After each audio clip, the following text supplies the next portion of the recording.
Abençoados com toda sorte de bênçãos, estamos de volta com mais um estudo aí, amém? Ontem não, foi quarta-feira, né?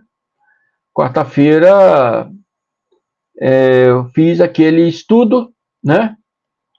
E foi o último estudo da série.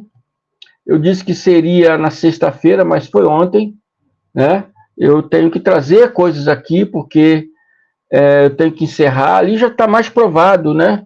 Está mais provado do que outra coisa, de que aquela série que está falando de Satanás, diabo, demônio, já foi mais provado de que, né, aquilo é tudo é mentira, né? Tudo isso que o sistema religioso ensina por aí, né?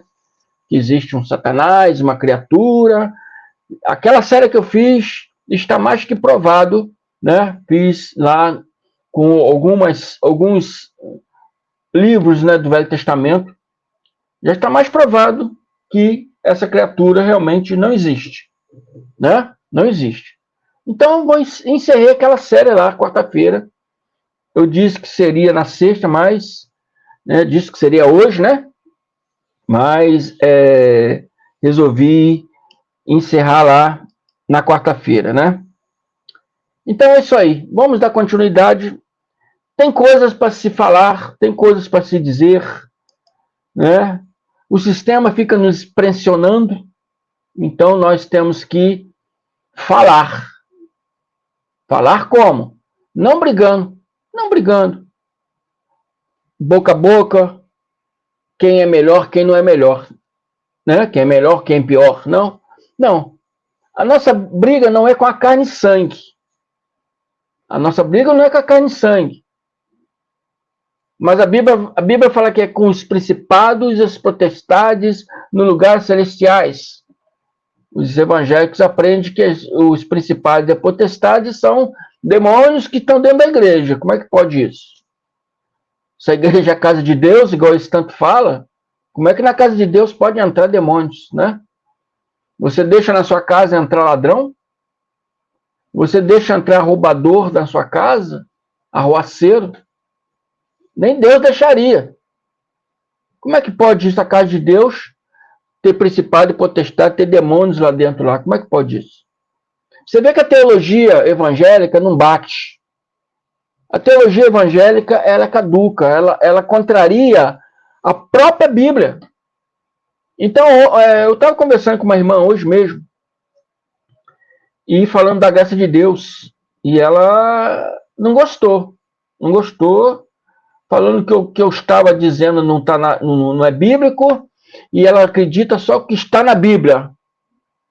Só acredita o que está na Bíblia.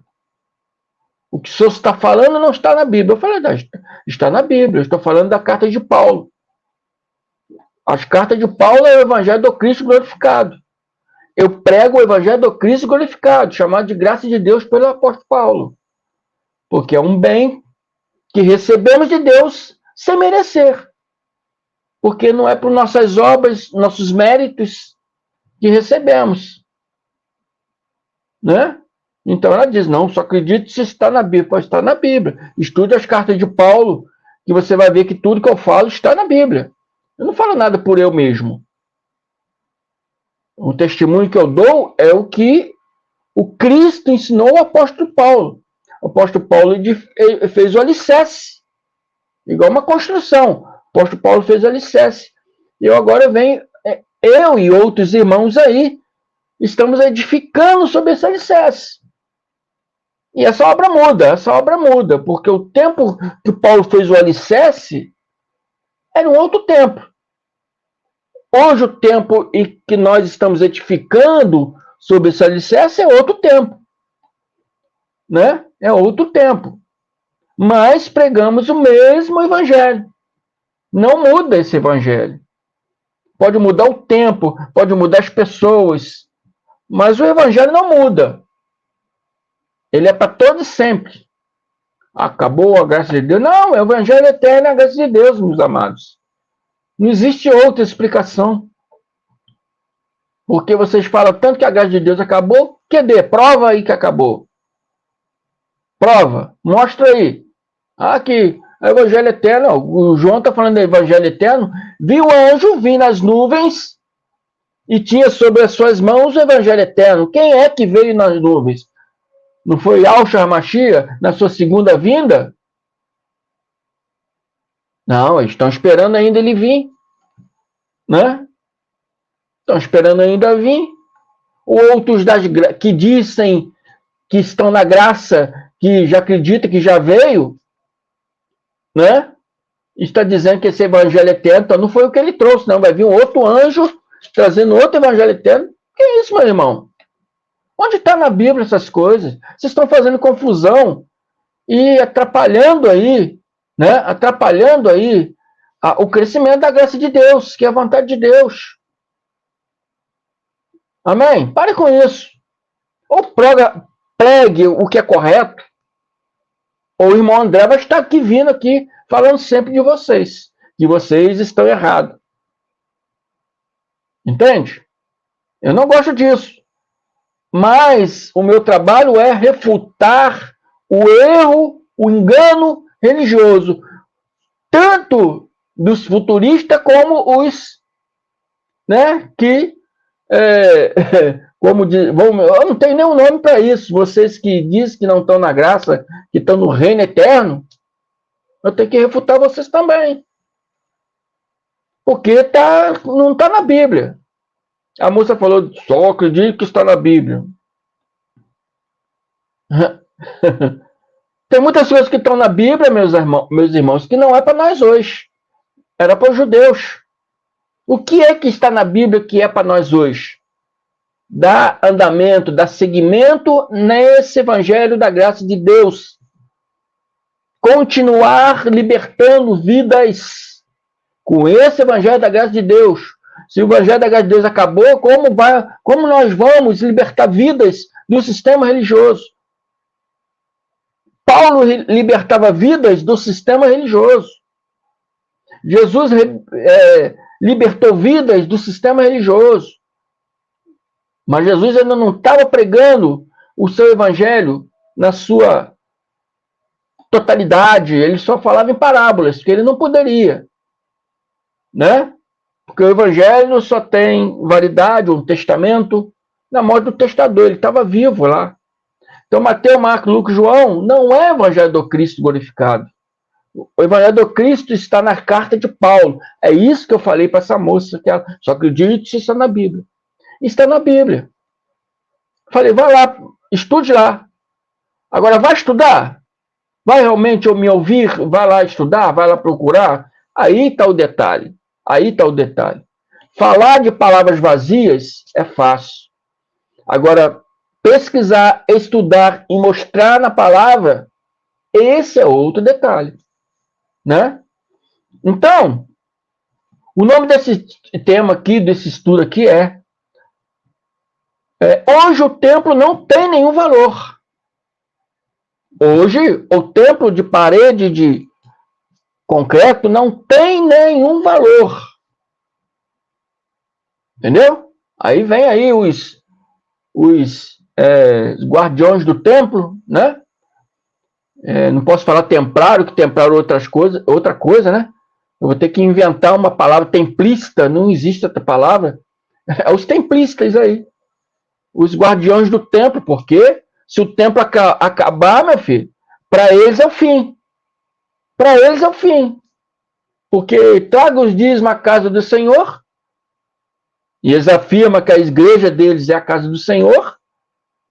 Se eu ficar ensinando que não é a casa do Senhor, e vou ensinar porque não é, acaba a vida deles. Acaba a igreja deles. Eles não sabem fazer mais nada, além de inventar coisas para, né, agariar bem nas custas do povo de Deus. Então, meu irmão, Malafria e outros aí, o templo hoje de parede de concreto não tem mais nenhum valor. Não tem mais nenhum valor. Jesus falou, tá vendo esse templo aí? Não ficará pedra sobre pedra, tudo será derrubado. E Tito, filho do imperador Vespasiano, veio em 70, invadiu a cidade, destruiu a cidade, destruiu o templo. E fez tudo aquilo que Paulo disse lá em 2 Tessalonicenses. Amém? E é eu que estou errado? Eu que estou errado? Ou será que Deus não teria poder para impedir a destruição do templo, já que o templo é tão importante assim? Se o templo é importante, Deus não poderia deixar destruir. Ou Deus não tem poder para isso? Tem que raciocinar, meu irmão.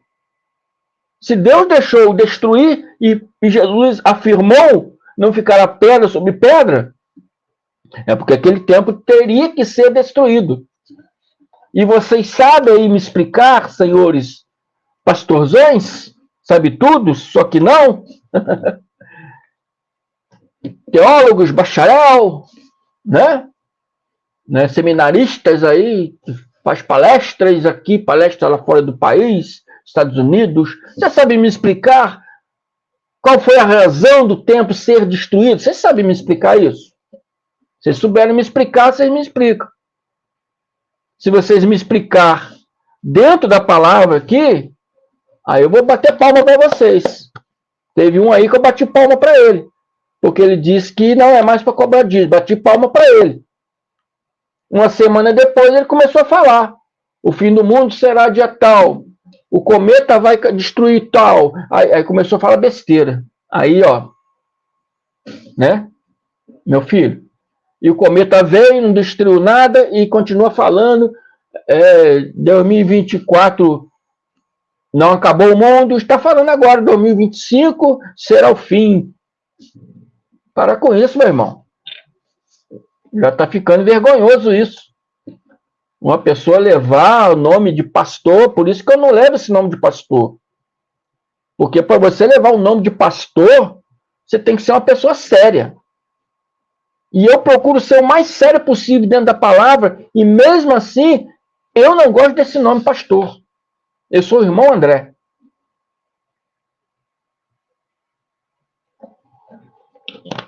Vamos iniciar o nosso estudo de hoje, aqui, né? Para vocês que não me conhecem, sou o irmão André Palhares, estou do Rio de Janeiro, da cidade de Bairro Piraí.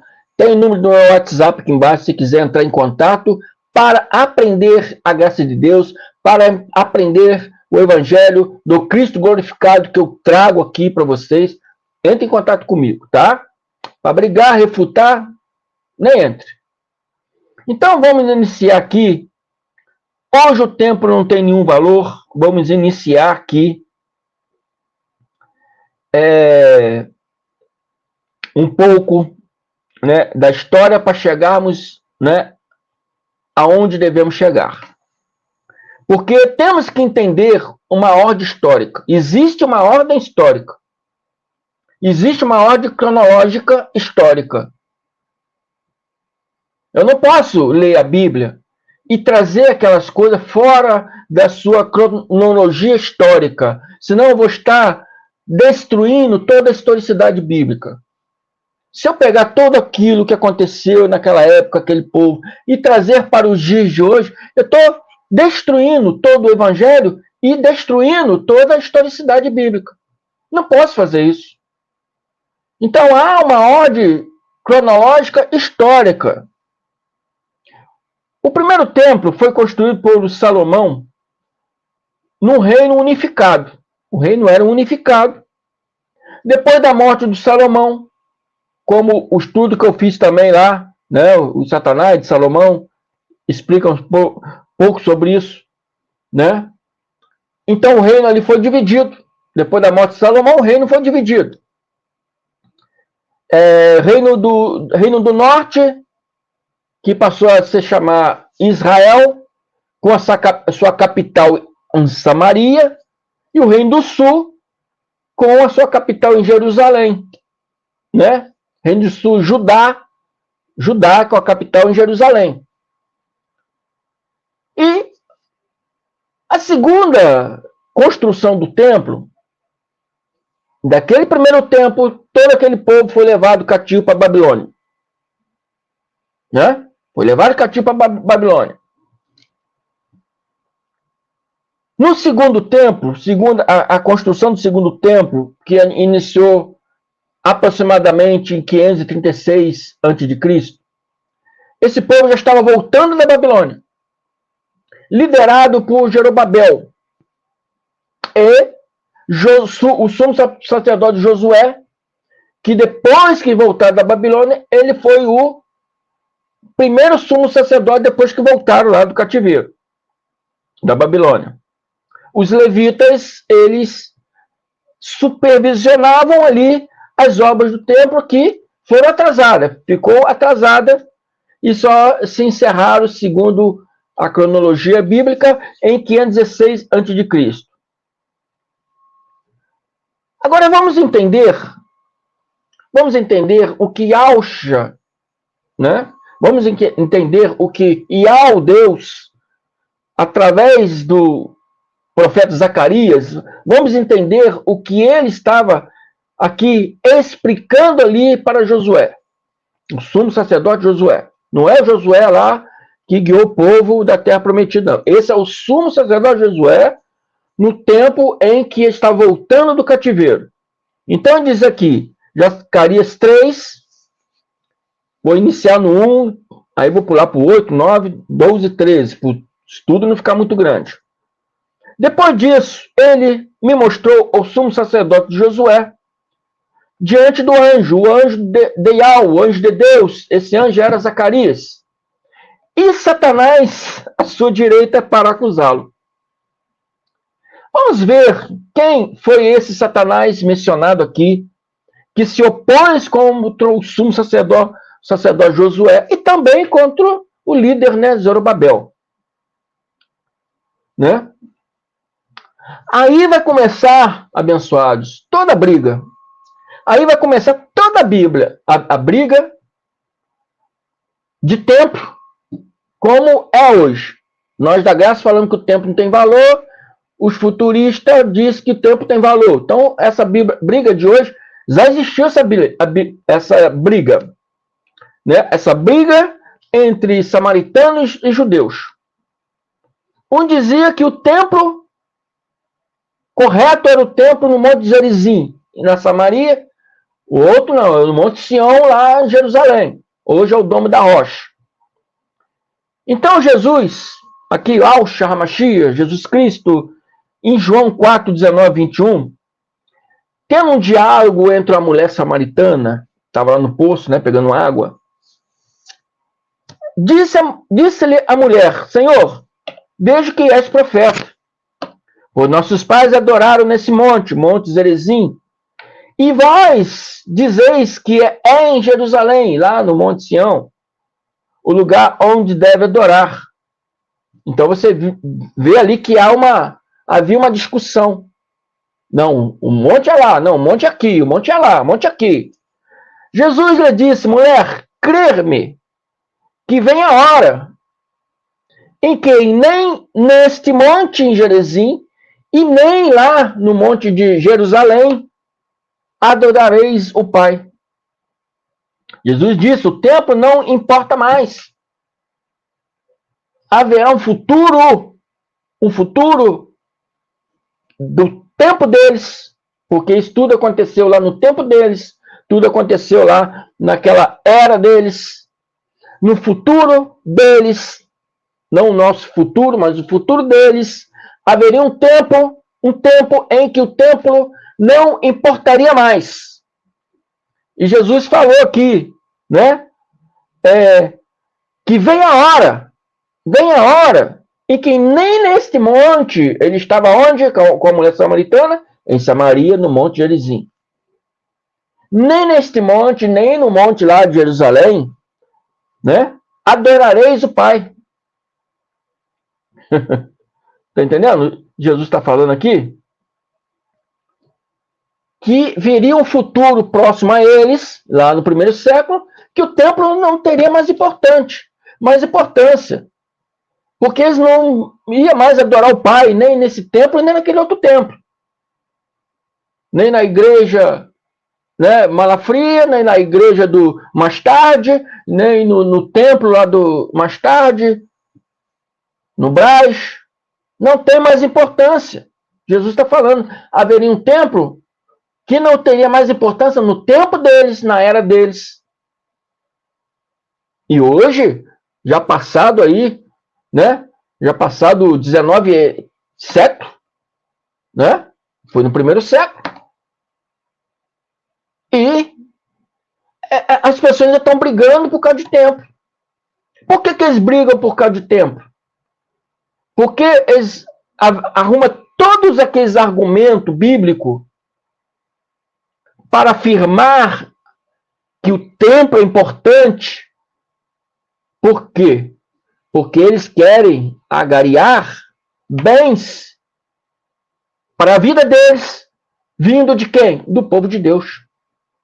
Então, se existe templo, então o povo tem que dar o dízimo, então o povo tem que dar oferta, o povo tem que contribuir mais, o povo tem que fazer leilão, igual muitas igrejas, quem pode dar 100, quem pode dar 50, Deus está falando aqui que tem 10 pessoas que podem dar 100.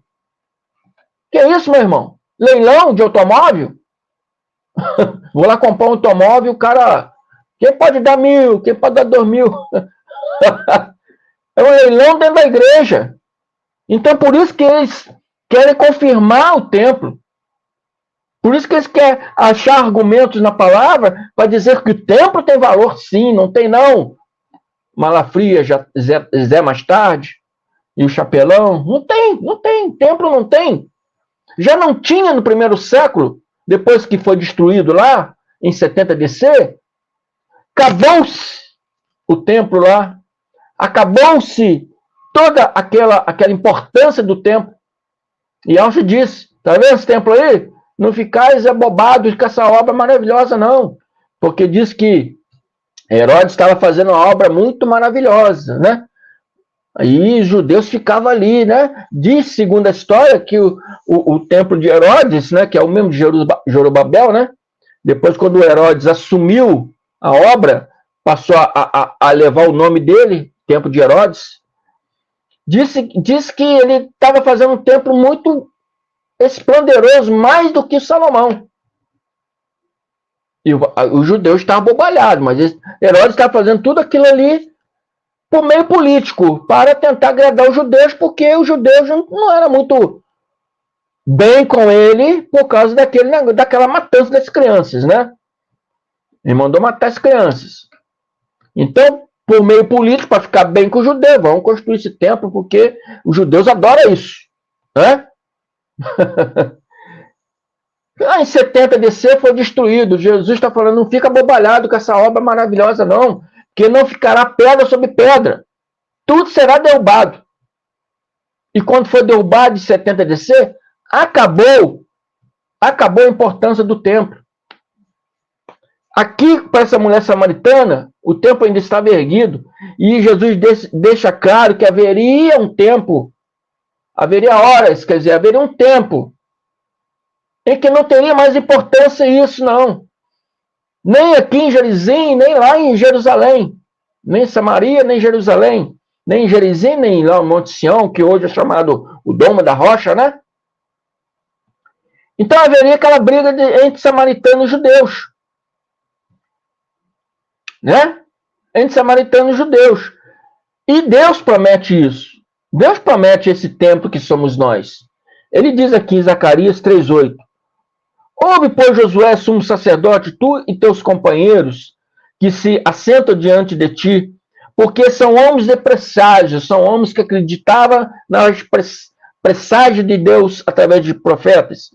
Eis que eu farei vir o meu servo renovo. Ele está dizendo, farei vir o meu servo renovo. Quem era o renovo? Está falando aqui do Cristo.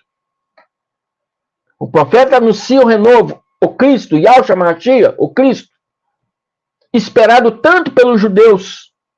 E, ironicamente, né, até engraçado que quando ele veio, recusaram ele.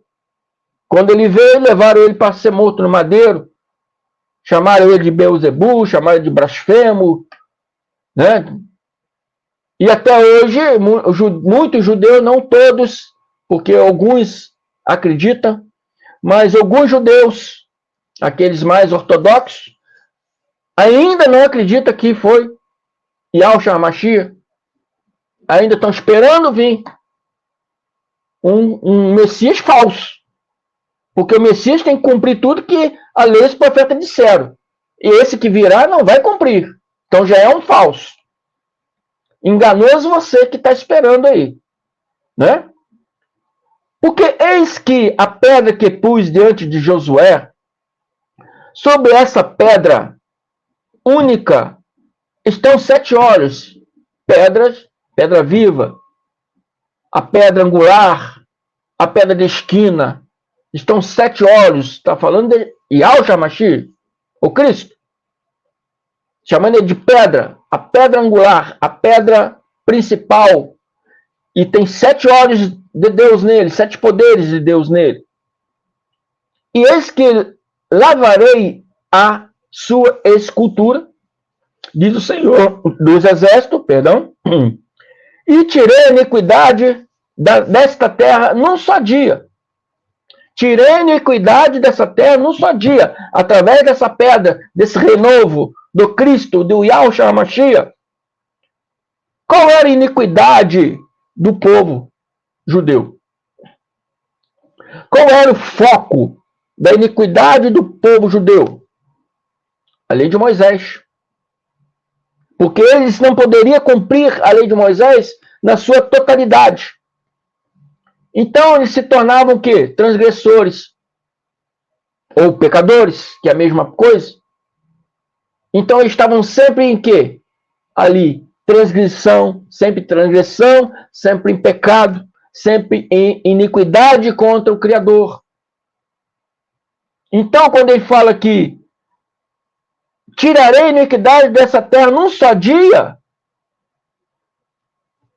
foi quando Yahushua HaMashiach disse lá no madeiro, está consumado.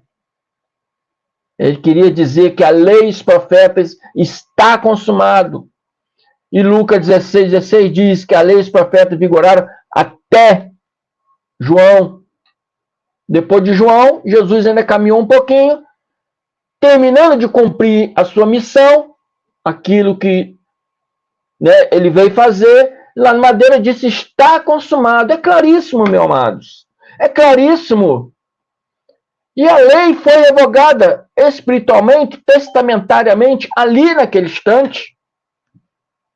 Por isso que ele disse, tirarei a iniquidade do povo num só dia.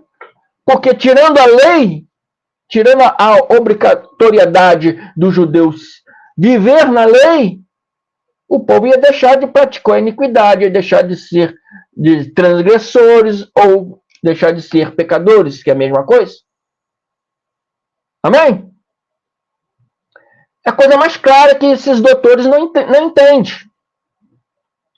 E diz-lhe, assim diz o Senhor dos Exércitos, eis que o homem cujo nome é renovo, o homem cujo nome é renovo, homem,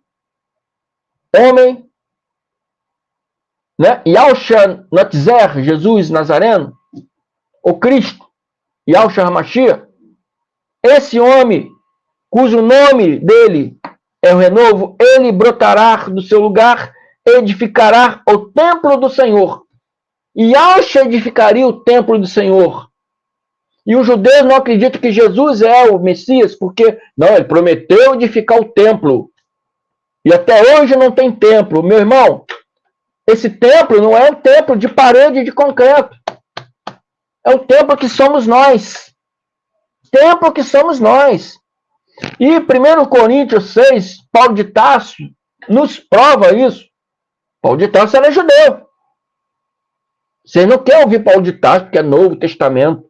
A gente só ouve a Torá. Paulo de Tarso era judeu, meu irmão.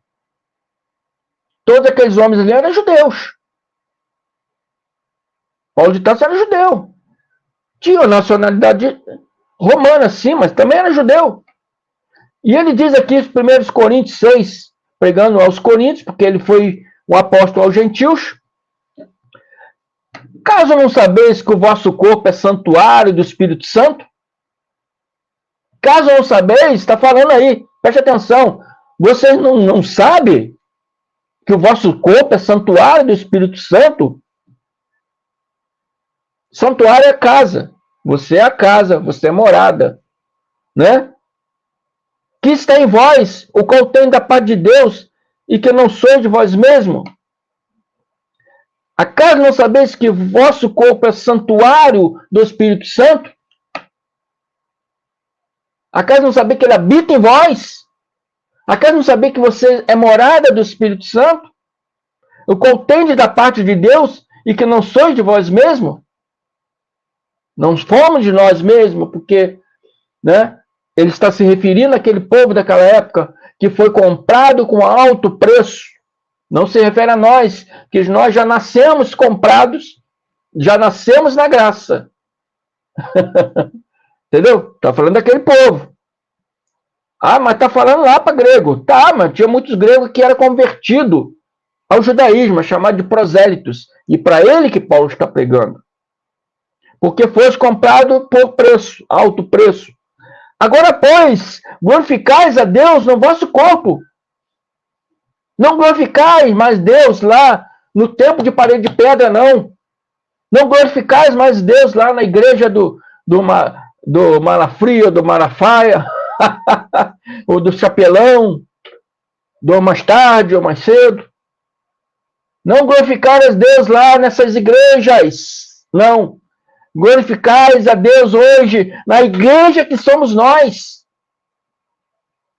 Igreja que somos nós, que tem que manifestar, né, a glória de Deus. Eu vou na igreja manifestar a Deus. Eu vou na igreja adorar a Deus. Não.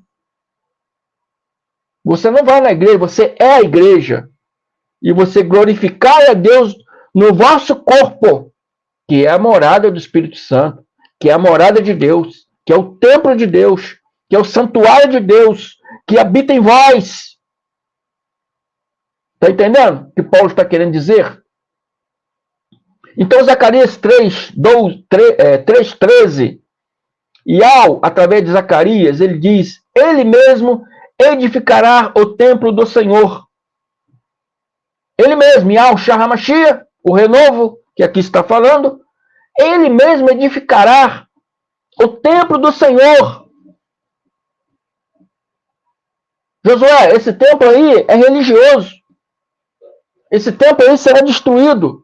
Esse templo aí foi construído por uma vontade de Davi, né? E Salomão veio cumprindo aquela vontade do pai, mas Deus sempre disse que eu não habito em templo de parede de pedra feita por mãos humanas. Ele sempre disse isso. Sempre falou isso. Amém? Então, Yahweh, através de Zacarias, ele fala, ele mesmo edificará o templo do Senhor. Templo que somos nós. A morada do Espírito Santo que somos nós. Né? E será revestido de glória. Será revestido de glória, porque não está mais em transgressão. Não está mais em pecado. Não está mais em iniquidade. Não está mais transgredindo a Deus. Né? E assentar-se-á no trono e dominará e será sacerdote no seu trono, sacerdote perpétuo, segundo a ordem de Melquisedeque. E reinará em perfeita união entre ambos os ofícios. Está entendendo? Então, abençoado, o templo não tem mais importância. Templo de parede de concreto não tem mais importância. Não adianta arrumar argumentos para prender o povo nesse templo de pedra, porque Deus não habita em templo de pedra. Esse argumento é para quê? Quanto mais a igreja for cheia, quanto mais a gente colocar isso dentro aqui do nosso curral, mais dízimo, mais ofertas, mais ficamos ricos e o povo cada vez mais pobre. O povo achando que está cumprindo uma ordenança de Deus, a qual não existe nenhuma ordenança na Bíblia, mandando cristão pagar dízimo. Abra os olhos, meus irmãos, vê se Jesus pagou dízimo. Vê se Jesus cobrou dízimo. Não. Jesus não poderia cobrar dízimo, porque a única tribo que poderia cobrar dízimo era a tribo de Levi. os levitas, os sacerdotes levitas. Jesus era da tribo de Judá. Tribo de Judá que o próprio Moisés disse que jamais faria serviço no altar. Preste atenção. Seus padres são da tribo de Levi? Seus pastores são da tribo de Levi? Não são. Então eles estão enganando vocês. Estão enganando vocês. Amém? Preste atenção. Então é isso aí. Esse templo de parede de pedra, que chamam de igrejas, o templo de Braz, e pode construir, quanto mais for possível construir, podem construir, mas não é a morada de Deus, não é a casa de Deus. A casa de Deus somos nós. Nós somos a casa de Deus, nós somos a morada do Espírito Santo. Amém? Então é isso aí. Eu sou o irmão André Palhares. Peço a vocês que se inscrevam no meu canal. Se gostaram desse vídeo, compartilhe à vontade, para que mais pessoas saibam dessa notícia. Amém? Aperte o sininho de notificações para sempre receber vídeo novo que foi postado. Não esqueça de dar seus likes aí. Vão aí no comentário, faça seus comentários aí. Se entenderam, se não entenderam, se gostaram, não gostaram. Pode escrever o que vocês quiserem. Aqui não tem restrição, não. Amém? Então, se tem sede da verdade e quer aprender o Evangelho do Cristo glorificado, sem nenhuma política religiosa, mas na verdade, da luz da Escritura, tem meu WhatsApp aqui, pode entrar em contato comigo. Se você tem sede da verdade, se você quer brigar, refutar, não entre, tá bom? Não entre. Então, abençoado, se inscreva no meu canal MDCG, tá aqui, MDCG, André Palhares. Tá bom? Isso aí. Se inscreva também no canal dos meus irmãos que estão aí. Estamos unidos aí, né, nessa caminhada aí de anunciar a verdade. O canal do meu irmão Carlos Gomes, Democracia Espiritual, do meu irmão Ivanilton Cruz, Guerreiro da Fé, do meu irmão aí Pedro Donizete, canal Ministério do Espírito da Graça, meu irmão aí Neilton Cardoso, abençoado com toda sorte de bênção. Amém? E é isso aí, meus amados. Muito obrigado. Até a próxima. Graças e paz.